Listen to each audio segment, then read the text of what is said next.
अस्सलामुअलैकुम प्यारे दोस्तों, कुरान के नुज़ूल का असल मकसद और हमारा हाल क्या है, आइए जानते हैं। सबसे पहले कुरान के साथ हमारा सलूक नबी करीम सल्लल्लाहु अलैहि वसल्लम ने फरमाया कि अल्लाह पाक कुरान करीम में फरमाते हैं, ये मुबारक किताब कुरान है जिसकी हमने आपकी तरफ इसलिए नाजिल किया कि लोग इसकी आयतों पर गौर करें और अक्लमंद इससे हिदायत हासिल करे। कुरान के नुज़ूल का असल मकसद है इंसानियत की हिदायत और कुरान के साथ हमारा सलूक यह है। आज इल्म की कमी की वजह से हम कुरान के नुज़ूल के असल मकसद से महरूम रह गए और सिर्फ सवाब के लालच में कुरान का इस्तेमाल करने लगे। जैसे मिसाल के तौर पर हमारी मुसलमान बहन सवाब के लिए कुरान अरबी में पढ़ती रहती है और पढ़ते हुए सूरह निसा की आयत 3 आती है, जहां अल्लाह ताला फरमाता है कि ए मुसलमान मर्द आदमी, तुम 2, 3, 4 बीवियों से निकाह कर सकते हो।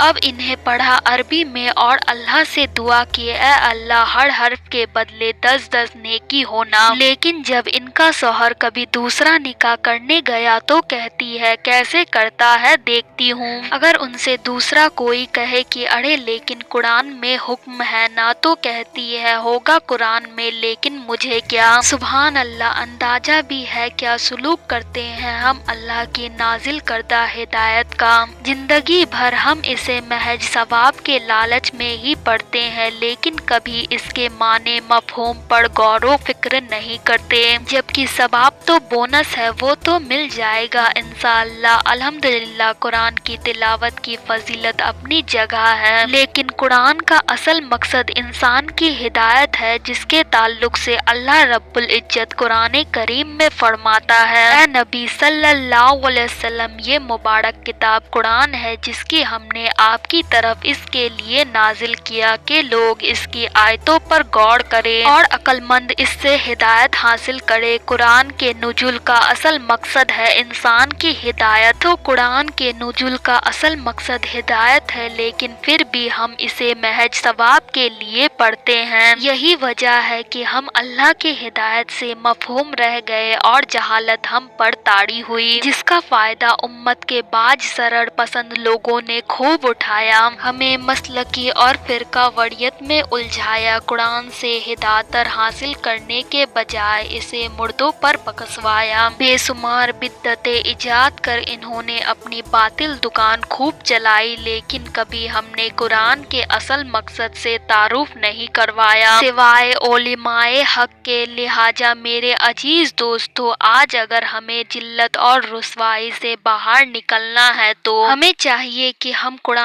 करीम की हिदायत को समझे, इसके माने मफहूम पर गौर करें और जितना हो सके इस पर खुद भी अमल करें और दूसरों को भी इसकी दावत दे इंशाअल्लाह उल अजीम। अल्लाह रब्बुल इज्जत से आखिर में दुआ है कि अल्लाह पाक हमें कहने सुनने से ज्यादा अमल करने की तौफीक दे। हम तमाम के लिए कुरान मजीद को पढ़ना, समझना और उस पर अमल करना आसान फरमाए। जब तक हमें जिंदा रखे, इस्लाम और ईमान पर जिंदा रखे, खात्मा ईमान पर हो। व आखिरु दावाना अल्हम्दुलिल्लाहि रब्बिल आलमीन।